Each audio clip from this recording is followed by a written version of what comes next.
I had left the first question of worksheet 1 of the chapter Understanding Quadrilaterals. उस first video में हम उसको दूसरे प्रोसेस में दिखाए थे. अभी है कि find the sum of interior angles of a hexagon by dividing it into triangles. So ये एक हेक्सागन है, इसको देखो अलग अलग ट्रायंगल्स में डिवाइड कर देते हैं. ये एक ट्रायंगल हुआ, ये दूसरा ट्रायंगल और तीसरा ट्रायंगल. तो कितना टोटल ट्रायंगल्स हुआ? 4 ट्रायंगल्स.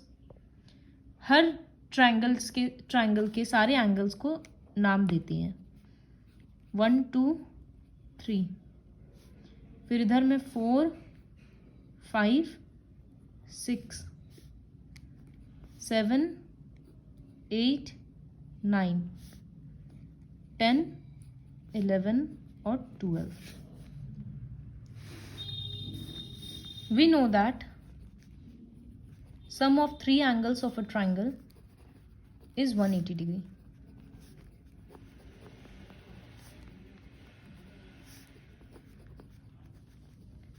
तो इन ट्रायंगल ABF सबसे ऊपर वाला ट्रायंगल लेंगे. तो यहाँ पर ना अब लेटर्स नहीं लिखना पड़ेगा, 1 2 3 लिख देते हैं. तो एंगल 1 + 2 + 3 180 डिग्री होगा. इसी तरह से हर ट्रायंगल में similarly in triangle BFE, second triangle है BFE, तो इन ट्रायंगल BFE 3 एंगल कौन सा है? 4 5 6. तो एंगल 4 + 5 + 6 = 180. इसको इक्वेशन 1 देते हैं, इसको इक्वेशन 2. फिर थर्ड ट्रायंगल है ये वाला BDE, तो यहाँ लिखेंगे इन ट्रायंगल BDE एंगल्स है 7 8 9. So angle 7 + 8 + 9 = 180 degree. और एक ट्रायंगल है BCD. So in triangle BCD 10 11 12 = 180 degree. अब इन चारों इक्वेशन को ऐड करेंगे. तो एडिंग इक्वेशन 1 2 3 and 4. ऐड करने का मतलब सबका लेफ्ट साइड ऐड होगा और सबका राइट साइड ऐड होगा. तो लेफ्ट साइड में क्या है? 1 से लेकर 12 तक एंगल्स है, तो लिख देते हैं 1 + 2 + 3.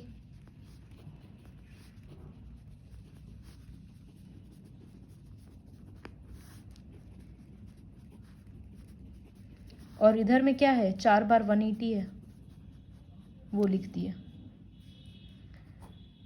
थोड़ा सा रीअरेंज करते हैं. एंगल ए पे क्या है? सिर्फ 2 है, तो 2 को सामने लिख देते हैं.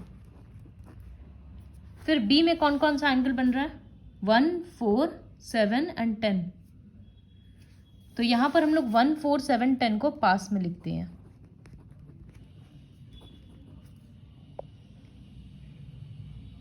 ठीक है. फिर एंगल सी में फोटो देखना, सिर्फ 11 है, तो यहाँ +11 लिख देंगे. एंगल डी में 10 8 और 9 है, तो 10 8 9 को एक साथ लिख देंगे. यहाँ ब्रैकेट्स भी यूज कर सकते हैं. बी में 1 4 7 10 था, तो एक साथ कर दिए. 8 9 12 है. एंगल डी में उसको एक साथ कर दिए. फिर एंगल ई में डी में सिर्फ 9 and 12 है, ई में 6 और 8 है, तो यहाँ 6 और 8 ऐड कर दिए, ब्रैकेट में लिख दिए. इसी तरह से एफ में 3 and 5 है, तो एंगल 3 और एंगल 5 लिखे और ब्रैकेट में डाल दिए. अल्टीमेटली नंबर 1 to 12 ही आया. थोड़ा बहुत रीअरेंज किए हैं फिगर को देखते हुए. और राइट साइड में क्या है? 180 4 बार था, तो 720 डिग्री. अब फर्स्ट में हम लोग एंगल 2 लिखे हैं, उसके बदले लिखेंगे एंगल बी. फिर हम लोग लिखे हैं 1 4 7 और 10, उसके बदले बी.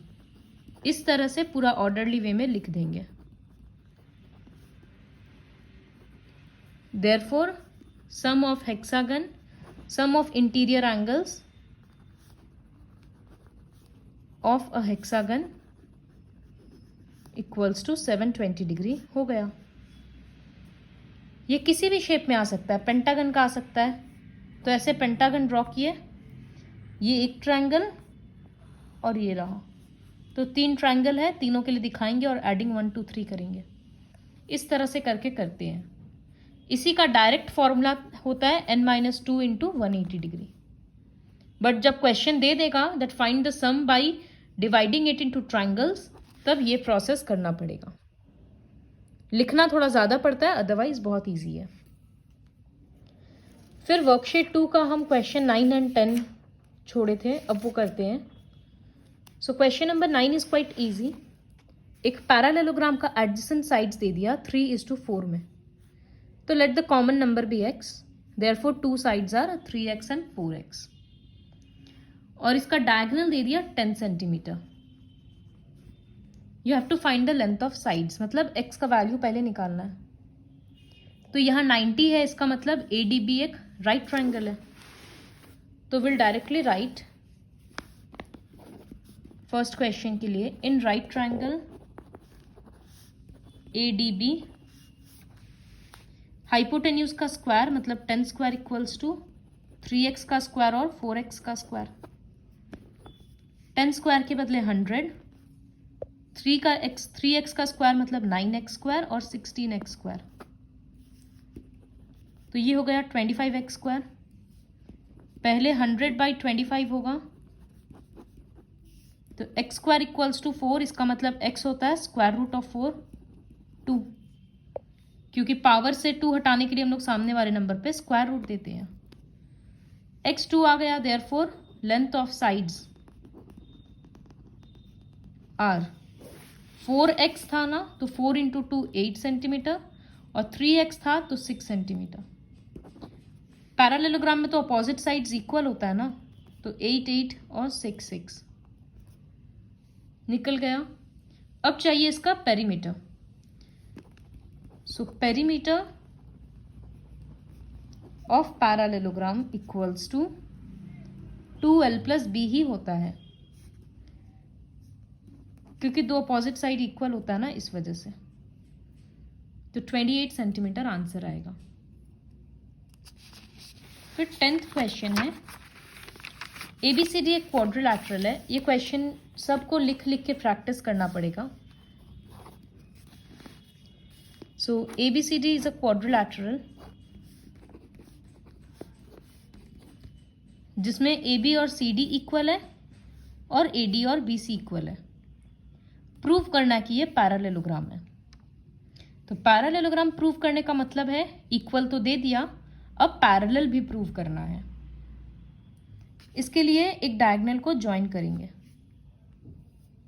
सो ज्वाइन BD। अब ये दोनों ट्रायंगल में, इसका मतलब in triangle ABD and triangle CDB क्या क्या चीज इक्वल है? AD और BC इक्वल है, BD कॉमन है तो BD इक्वल्स टू BD और AB equals to DC। Therefore both the triangles are congruent. जब कॉन्ग्रुएंट लिखेंगे ना, तो दोनों ट्रायंगल का नाम बहुत ध्यान से लिखना है। सपोज इसका हम नाम लिख देते हैं ABD, तो यहां AB के साथ कौन इक्वल था? CD। तो यहां पर हमको लिखना पड़ेगा CD और फिर B। अब देखो यहां भी BD आ गया और AD के साथ CB इक्वल हो गया। तो ये नाम लिखना ठीक से पड़ेगा, अदरवाइज पूरा क्वेश्चन रॉन्ग हो जाएगा। ट्रिपल S से दोनों ट्रायंगल कॉन्ग्रुएंट हो गया। अब जब कॉन्ग्रुएंट हो गया तो हम बोल सकते हैं कि ये एंगल और ये एंगल इक्वल है। ये मत बोलना कि इसके साथ ये इक्वल है, क्योंकि अल्फाबेटिकली देखेंगे तो वो ऑर्डर नहीं आएगा। देखो यहाँ पर ADB, तो ADB के साथ यहाँ पर CBD आ रहा है, तो हम लिख सकते हैं which implies ADB equals to CBD, simplicity. And ये वाला एंगल के साथ ये इक्वल है, तो यहां लिखेंगे CDB इक्वल्स टू ABD।